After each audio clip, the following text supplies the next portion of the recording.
Бүгенге әкиятем ике аю малайы турында булачак.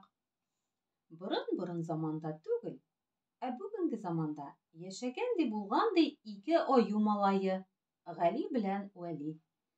Алар күршедә генә яшәгәннәр. Бик дус булганнар икән. Җәен бергәләп футбол уйнаганнар, балыкка йөргәннәр. Кышын хоккейдан кайтып кермәгәннәр. Беренче класска да бергә укырга кергәннәр. Хәтта бер парта артында утырганнар. Көн артыннан көн үткән. Бер көнне Вәли дустына әйткән: "Әйдә, Гали, син нәрсә эшләсәң, мин дә шуны эшләячәкмен. Мин нәрсә эшләсәм, син шуны. Син кая, мин дә шунда. Мәңгегә дуслар булабыз. Килештекме?" ди. "Килештек", ди Гали. Алар кул бирешәләр. Бер көнне Вәли Галине урамга чакыра. "Гали, әйдә бер җиргә барып килик әле, бер нәрсәм бар." Алар Галиләрнең йортлары артына баралар. Вәли кесәсеннән тәмәке тартып чыгара. Шырпы кабызып, авызына да каба. "Мә, монысы сиңа. Хәтерлисеңме? Без бит синең белән нәрсә эшләсәк тә бергә эшлибез дип сөйләшкән идек." Гали егет кеше сүзендә торырга тиеш. Килешү төзегәнбез икән, димәк эшләргә кирәк, дип Вәли биргән тәмәкене авызына каба. Шул вакыт кемдер хәбәр иткәнмени, Галинең әнисе кайтып килә. Иң беренче аны Вәли күреп ала. "Гали, бетте баш, әниең барысын да күрде", ди. "Менә хәзер безгә эләгә инде", дип уйлыйлар аю малайлары. Тик алар уйлаганның киресе булып чыга.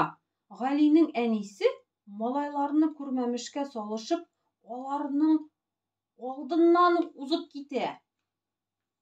Гали ул көнне өйгә куркып кына керә. Өйдә дә әнисе Галигә бер сүз дә эндәшми. Икенче көнне дә шундый ук хәл кабатлана.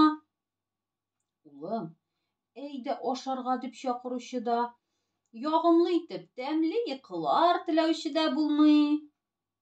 Сөйләшми йөргәнче, әни каты итеп бер ырышсын иде ичмасам, дип уйлый Гали. Бигрәк инең, дөньяның яме бетеп киткәндәй була Галигә. Гали әнисенең эштән кайтканын түземсезлек белән көтеп ала. Үзе беренче булып сүз башларга уйлый. "Әнием, гафу ит мине. Мин начар эш эшләдем.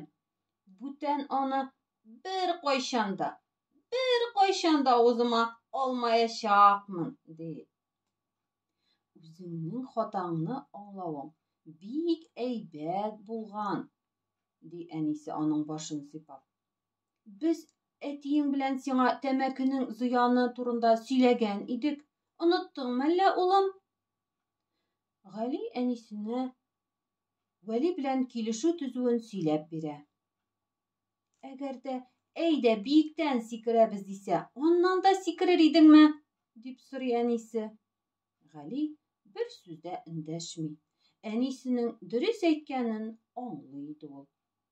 Башкалардан яхшы сыйфатларны гына үрнәк итеп алырга өйрәник, начар эшләрне кабатларга кирәкми. Шуның белән әкият тә тамам, дусларым. Сезгә тыныч йокылар. Кушыгыз!